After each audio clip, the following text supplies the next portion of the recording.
Sir, ഇതെന്തൊരു പുലിവാല. പാരീസിൽ നിന്ന് ലണ്ടനിൽ നിന്ന് നമ്മുടെ ബയേഴ്സ് ഫോൺ വിളിക്കുമ്പോൾ MD എന്തൊക്കെയോ പിച്ചും പേയി പറയുകയാണ്. ഇതെന്താ സംസാരിക്കുന്നറിയാൻ ഞാൻ ക്യാബിനിൽ ചെന്നപ്പോ എന്നെയും അയാൾ തെറി വിളിച്ച് പുറത്താക്കി. എടോ, ഞാൻ അയാളെ കൊണ്ട് ഇവിടെ വട്ടളയിരിക്കുക. എന്താ ചെയ്യാ, വലിയ മുതലാളിയുടെ മരുവനായി പോയില്ലേ. ആ ചന്ദ്രാമ എന്ത് കണ്ടിട്ടാ വിവരം കെട്ടോനെ കിട്ടിയത് എനിക്ക് ഒരു പിടിയും കിട്ടില്ല. വരുന്നിടത്ത് വെച്ച് കാണാം, അല്ലാതെ.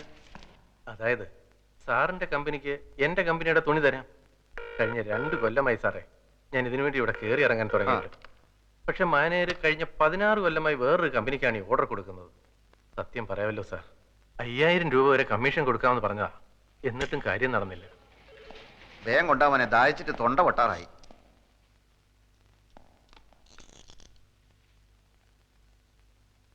പഞ്ചാര കൂടുതലാണ്, നന്നാറി എസൻസ് ചേർത്തിട്ടുമില്ല. ഏത് കടയിൽ നിന്നാടോ ഇത്? പോസ്റ്റ് ഓഫീസിനടുത്തുള്ള ആ ഹമുക്കിനോട് ചെന്ന് പറ, ഇങ്ങനെയല്ല ഗ്രേപ്പ് ജ്യൂസ് ഉണ്ടാക്കാൻ. ഓൻ അറിഞ്ഞൂടെങ്കിൽ ഇങ്ങോട്ട് വരാൻ പറ, നമ്മൾ പറഞ്ഞു കൊടുക്കാം. നാരങ്ങ പിഴിഞ്ഞിട്ടില്ലെന്ന്. ഈടെ ജ്യൂസ് എന്താ വേണ്ടിയത്?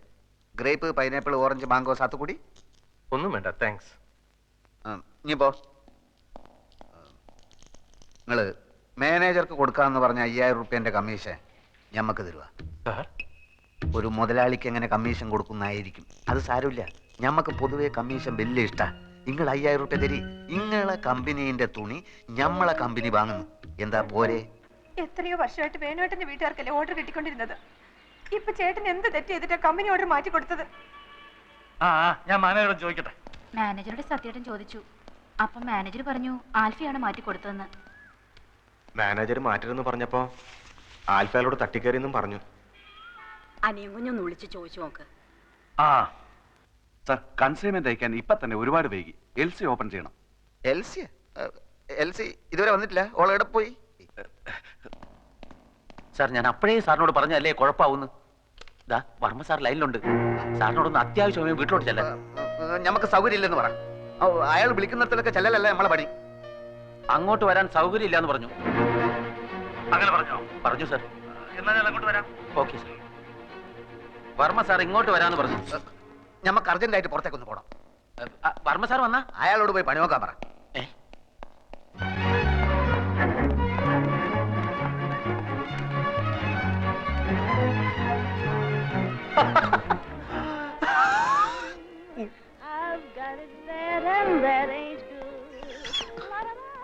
ഇനി ഇവിടെ ഇരുന്ന് സുഖിക്കാണല്ലേ?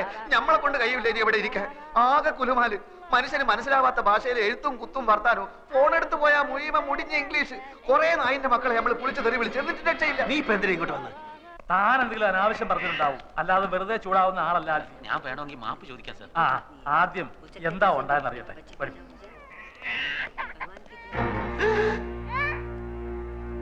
5000 രൂപ വാങ്ങിച്ചോണ്ട് 60 ലക്ഷത്തിന്റെ ഓർഡർ നീ കൊടുത്താ? മൈമുനെ പളയെടുക്കാൻ പിന്നെ വേറെന്താ വൈ?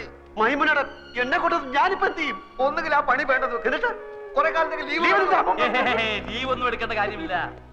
ആൽഫിയുടെ അറിവുകൾ കൊണ്ട് സംഭവിച്ചതാണല്ലോ. ഇത്രയും നാള് ആ ഓർഡർ കിട്ടിക്കൊണ്ടിരുന്നത് നമ്മുടെ ഇന്ദുവിന്റെ ചേട്ടനാ. പെട്ടെന്ന് ഒരു കാരണവും ഇല്ലാതെ മാറ്റണ്ടായിരുന്നു. അവർക്കും വിഷമമുണ്ട്. എനിക്കത് അറിയില്ലായിരുന്നല്ലോ. മാനേജർ പറഞ്ഞില്ലേ? മാനേജർ ഒരു കാര്യം എന്നോട് തുറന്ന് പറയാറില്ല അങ്കിൾ. ആ മാനേജർ എന്ത് ചോദിച്ചാലും കുറെ പേപ്പർ എടുത്തിട്ട് അവിടെ ഒപ്പിട് ഇവിടെ ഒപ്പിട് എന്ന് പറഞ്ഞുകൊണ്ടിരിക്കും. അത് തനിക്കെങ്ങനെ അറിയാം? താനാരാ? എന്റെ ക്ലോസ് ഫ്രണ്ടാണ്. ഞാൻ എല്ലാ കാര്യവും ഇയാളായിട്ട് ഡിസ്കസ് ചെയ്യായിരുന്നു. ചന്ദ്രനെ കാണാൻ വന്നതാണ്. ഏതായാലും കഴിഞ്ഞതൊക്കെ കഴിഞ്ഞു. ആൽഫിക്ക് വല്ലാതെ ദേഷ്യം വന്നു എന്നൊക്കെ അറിഞ്ഞു. അതാണല്ലോ അയാൾ പോയി പണി നോക്കട്ടെ എന്നൊക്കെ എന്നെ പറ്റി പറഞ്ഞു. മാനേജറുള്ള ദേഷ്യം കൊണ്ട് പറഞ്ഞ. അതെനിക്ക് തോന്നി. ആൽഫി വരൂ, അയാൾ പുറത്ത് നിൽപ്പോ. ഞാൻ വരില്ല. എനിക്ക് അയാളുടെ മുഖം കാണാൻ എന്റെ കൺട്രോൾ പോകും. അതെന്താ? എന്നോട് ക്ഷമിക്കണം, ഞാൻ അയാളെ കാണില്ല. അയാൾ മാപ്പ് പറയാനാണ് വന്നത്. കുറ്റവാളികൾക്ക് മാപ്പ് കൊടുക്കുന്ന വകുപ്പ് എന്റെ നിയമപുസ്തകത്തിലില്ല. അയാളെ തല്ലാനായി എന്റെ കൈകൾ ധരിച്ചപ്പോഴാണ് ഞാൻ ഇറങ്ങി ഓടിയത്. വീണ്ടും അയാൾ ഇവിടെ വെച്ച് കണ്ടാൽ എനിക്ക് അയാളെ കണ്ട. ഞാൻ മാനേജ് ചെയ്തോളാം. എനിക്ക് അയാളെ കണ്ട. ഞാൻ മാനേജ് ചെയ്തോളാം. ഓക്കെ, ഞാനില്ല ഇവിടെ. ഓക്കെ, ഞാൻ വിചാരിച്ചത് ശരിയാണ്. തന്റെ ഉള്ളു കുഴപ്പങ്ങൾ.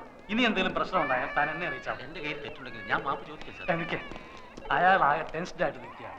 മാപ്പ് ചോദിക്കുന്നതൊക്കെ ഓഫീസിൽ വെച്ച് സൗകര്യം പോലെ മതി. ഇല്ല സാർ, ഓഫീസിൽ മറ്റു സ്റ്റാഫുകളുടെ മുന്നിൽ വെച്ച് ഇൻസൾട്ട് ചെയ്താൽ എനിക്കത് മാനക്കേടാണ്. ഇവിടെ വെച്ചാവുമ്പോ എന്ത് വേണമെങ്കിലും പറഞ്ഞോട്ടെ. തല്ലുന്നെങ്കിൽ തല്ലി. Mister Raveendran. Sir sir sign ചെയ്താലേ അക്കൗണ്ടന്റ് പണം അടയ്ക്കുമെന്ന് പറഞ്ഞു. സാർ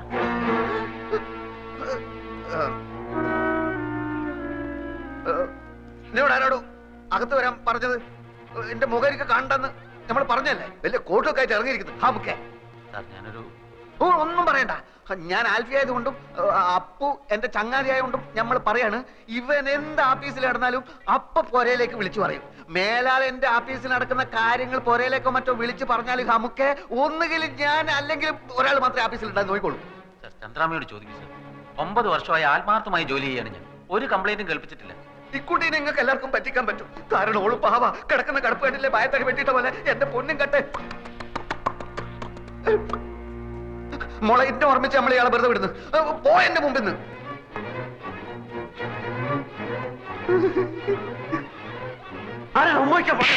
അങ്ങനെ പോകരുത്. കാര്യങ്ങളൊക്കെ അപ്പ പറഞ്ഞു നിൽക്കുന്നതാണ് നല്ലത്. ഒന്നുമില്ല. ഒരു കാര്യം മാത്രം, ഓഫീസിൽ വെച്ച് ഇയാളോട് ദേഷ്യപ്പെടരുത്. നമുക്കൊക്കെ ഒരു കൊച്ചു ജീവിതമല്ലേ ഉള്ളൂ. അത് പിണങ്ങാനും വെറുക്കാനും ഉപയോഗിക്കുന്നതിന് പകരം ഇണങ്ങാനും ഇഷ്ടപ്പെടാനും ഉപയോഗിക്കുന്നതല്ലേ കൂടുതൽ ഉചിതം. എന്തു പറയുന്നു? എന്താ ഫ്രണ്ടിന്റെ പേര്? അപ്പു. ഓക്കെ, എല്ലാം ഇതോടെ അവസാനിച്ചു. രക്ഷപ്പെട്ട് മേലിൽ എന്നോട് ചോദിക്കാതെ ഓഫീസിൽ ഒരൊറ്റ കാര്യം ചെയ്തു പോരുത്. ലോണൊന്ന് കിട്ടുന്നിടം വരെ. നമ്മളിപ്പോ എങ്ങോട്ട് പോകണം? ഓഫീസിൽ പോടാ. ഓഫീസിൽ പോടാ.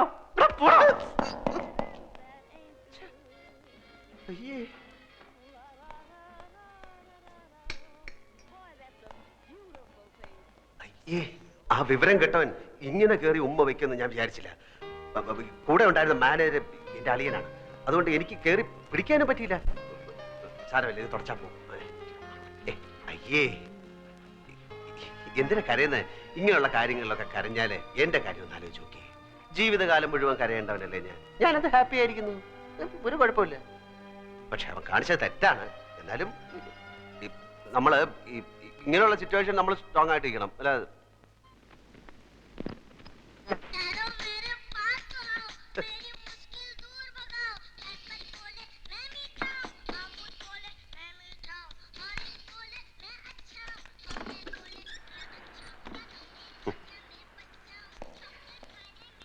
My name is Alfred. My name is Alfred. എന്താ? ആരാ? ഭൂതം കുറത്തിന്ന് പുറത്തേയാടി. മറ്റവനാണ് അൽഫി. Yes. How do you know my wife? Sir വരണം. ഞാൻ സാറിനെ എന്തെങ്കിലും മീറ്റ് ചെയ്യുന്ന എനിക്കറിയാം. സാറ് ഇരിക്കണം. ഞാൻ എല്ലാം വിശദമായിട്ട് പറയാം. ഞാൻ കാര്യം പറ്റിക്കണമെന്നൊന്നും ഇല്ലായിരുന്നു. നൂറ, സാറിന് ചായ കൊടുക്ക്. ചായയിലൊന്നും ഒതുങ്ങുന്ന കേസല്ലേ ഇത്. നീ കൈകാര്യം ചെയ്ത്. How do you know my wife? സാറിന്റെ ഭാര്യ ഞങ്ങൾക്ക് വഴിയിൽ ആക്സിഡന്റ് കിടന്ന് കിട്ടിയതാണ്. നാട്ടുകാരെടുത്ത് തലേ വെച്ച് ചെന്നപ്പോ ആശുപത്രി കൊണ്ട് ചെന്നപ്പോ ഹസ്ബൻഡ് ആണെന്ന് ചോദിച്ചപ്പോ അവരെല്ലാം കൂടെ ഹസ്ബൻഡ് ആക്കിയപ്പോ ഒരുപാട് കോളത്തെ ഹസ്ബൻഡ് ആണെന്ന് പറഞ്ഞു ഒപ്പിടാൻ പറഞ്ഞപ്പോ ഹസ്ബൻഡ് ആയി പോയതാണ്. അങ്ങനെ ലോൺ കിട്ടാൻ വേണ്ടിട്ട് ഒരു നാടകം കളിച്ചു പോയതാണ്. അല്ലാതെ I am not a cheat. I'll call the police. പോലീസിനെ വിളിക്കുന്നത്.